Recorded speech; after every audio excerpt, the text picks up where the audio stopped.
అందరికీ నమస్కారం అండి. వేదిక మీద ఉన్న పెద్దలందరికీ నమస్కారం, ఆహుతులందరికీ నమస్కారం.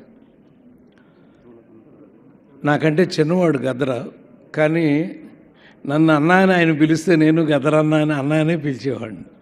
నువ్వు వయసులో చిన్నవాడివి, నీ గాత్రంతో ప్రపంచంలో మా అందరికంటే పెద్దవాడివి నువ్వు అని చెప్పానంట. నాకెప్పుడు రెండు పదాలు గుర్తొస్తూ ఉంటాయండి. ఒకటి కద్దరు, రెండు గద్దరు. కద్దరు అంటే పాపం వాళ్ళు సాత్వికులు, ప్రశాంతంగా గాంధీ గారి మార్గంలో పోరాడేవాళ్ళు. గద్దర్ అంటే పిడికిలి బిగించి కన్నెర్ర చేసి విప్లవాన్ని ఉరుకులు పరిగెత్తించగలిగినటువంటి మహానుభావులు.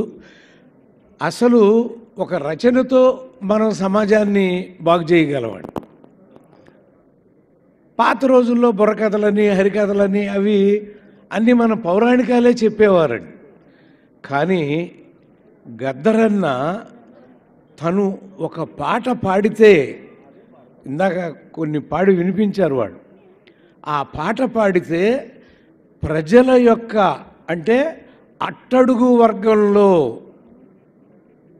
దళితులు, గిరిజనులు, హరిజనులు వీళ్ళందరి యొక్క ఆ భావజాలం ప్రపంచానికి అందదు, కానీ అందింది. ఎలా అందిందంటే కేవలం గద్దరు గళంతో అందిందండి. గద్దర్ గారే అందించాడు అందరికీ. ఒకసారి నేను మా చిత్రపురి కాలనీ అని సినిమా వాళ్ళందరికీ అక్కడ విజయభాస్కర్ రెడ్డి గారి రోజుల్లో ప్రభాకర్ రెడ్డి గారు వీళ్ళందరూ చేసి అక్కడ పెట్టారండి. మా రచయితల సంఘంలో ఆయన సభ్యుడు. బ్రదర్ నువ్వు కూడా అక్కడ రా అంటే, నాకెందుకన్నా ఇల్లు అక్కడ అన్నాడు. కాదే, నువ్వు వచ్చినావు అనుకో, ఎప్పుడైనా మాకు ఇలా అనిపించి ఒక్కసారి నువ్వు గొంతు వినిపించినావు అనుకో, మా గుండెలు గంతులేస్తాయని చెప్పినా నేను. కానీ ఆయన రాలేదు. కానీ నిన్న మీటింగ్లో మా వల్లభనేని అనిల్ కుమార్ గారు, ప్రెసిడెంట్ గారు వచ్చి ఉంటాడు, ఎక్కడో కూర్చుని ఉంటాడు ఇక్కడ, చిత్రపూరి కాలనీ ప్రెసిడెంట్ గారు. ఇక ఏ రూపాయి కట్టకుండానే ఆ ఇల్లు గద్దర్ గారి కుటుంబానికి ఇవ్వటానికి నిన్న తీర్మానం చేసేవాడిని అక్కడ. ఎందుకంటే వారి బిడ్డలైనా చూసుకుని మేము సంతోషిస్తాం. అక్కడ ఎదురుగా సూర్య అనుకుంటా కదా బాబు పేరు. అలా ఎప్పుడూ కూడా పాటతో, మాటతో సమాజాన్ని మార్చగలమని మనం ఎన్నోసార్లు నిరూపించుకున్నామండి. అలా 2 సార్లు మా ఇంటికి వచ్చాడు గద్దరు. ఏంది నువ్వు వచ్చినావు అంటే, నిన్ను చూసిపోదామని వచ్చినాను. నిన్ను చూడటానికి ఎంతమంది వస్తారు, నువ్వేంది నన్ను చూడటానికి వచ్చినావు. ఎంత ప్రేమించేవాడోనండి.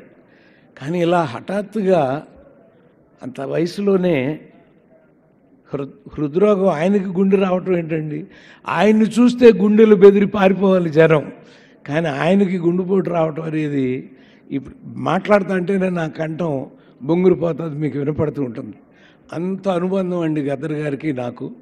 సో సోదరా, ఇప్పుడు రేవంత్ రెడ్డి గారు మొన్న చెప్పారు గద్దర్ అవార్డు అని చెప్పి, సినిమా వాడు ప్రతివాడు గుర్తుంచుకుంటాడు ఆ పేరుతో.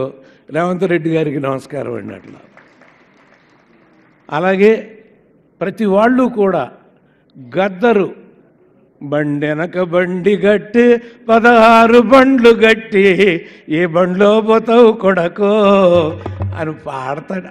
డబ్బు కొట్టేస్తున్నాడు వాళ్ళు మొదలెట్టేసేది నన్ను.